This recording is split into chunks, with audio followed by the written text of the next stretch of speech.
Now here we have the camera application, which is the Lumia camera application, which you will get pre-installed. You have a lot of options over here to control. You can control the Lumia camera application in the Pro mode, in which it will allow you to control the white balance. You can set the exposure, you can control over ISO, and you can control over a lot of things.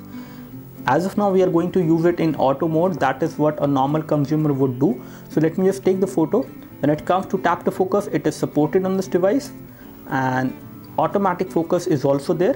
When it comes to taking this photo, we have just taken this photo with artificial light. Let me just disable both of these two artificial light which we have, and we will take this photo again, and let's see how does this photo come out in this kind of light scenario. So we have taken the second photo, and let me just show you both of these photos one by one. So the first photo which we have taken is this one, which has been taken with light. As you can see, this photo looks good in terms of the clarity, as well as in terms of details. It looks decent enough, not too great, I would say. The color production which has been done on this photo looks almost identical to the subject which we have over here. As you can see, the Android logo, it looks almost the same, whereas the one which has been taken without the artificial light, here we have the one which has been taken without artificial light. This one also looks pretty decent in terms of colors as well as in terms of details. Details are being nicely captured, but not captured that great as we see on the one which has been taken with light.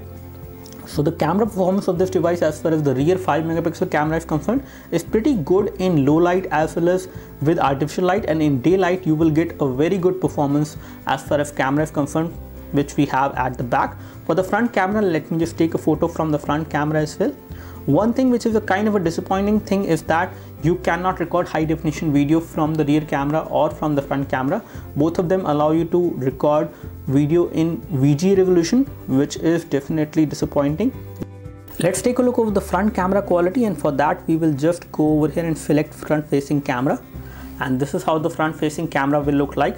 I can see things better on the display with this angle. Maybe you are not able to see me properly, and there might be blackening of the display which is happening because the display is not that great. It is a TFT display which does give you problems at different viewing angles. If you take a look over the display from this angle, this will look good, but if you take a look over the display from this angle, the blackening of the display will happen. As of now, at least I can see myself clearly. Let me just take a photo from the front camera, and we will show you the clarity of the front camera in this device. Again, this is a wide angle camera, so you can see a lot of things are being covered around me, both on the right as well as on the left on this device, because this has a wide angle front camera which is capturing a lot of people. So you can take multiple people selfies or group selfies from this device from the front camera, but display is definitely not great. So let me just take the photo from the front camera on this device. So the photo has been taken, and let me just preview the same. So this is how the front camera quality look like. I would say in this low light scenario, the kind of quality it has given from the front camera is pretty good. I can see things pretty clear, and the color production has been done nicely. The details are also captured pretty nicely from the front camera on this device. The one which we did the hands-on previously at the launch event, the front camera was not performing great, but this device has a pretty good front camera.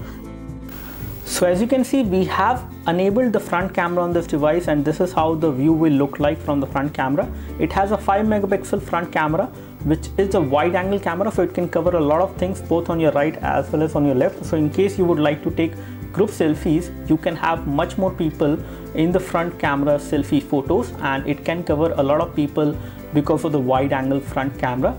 As far as the quality is concerned, let me just take a photo from the front camera in this light condition. As of now, I have some amount of artificial light which is falling on my face, which I'm going to disable now. I'm going to turn them off, and we will take the same photo in this scenario where I do not have much amount of light.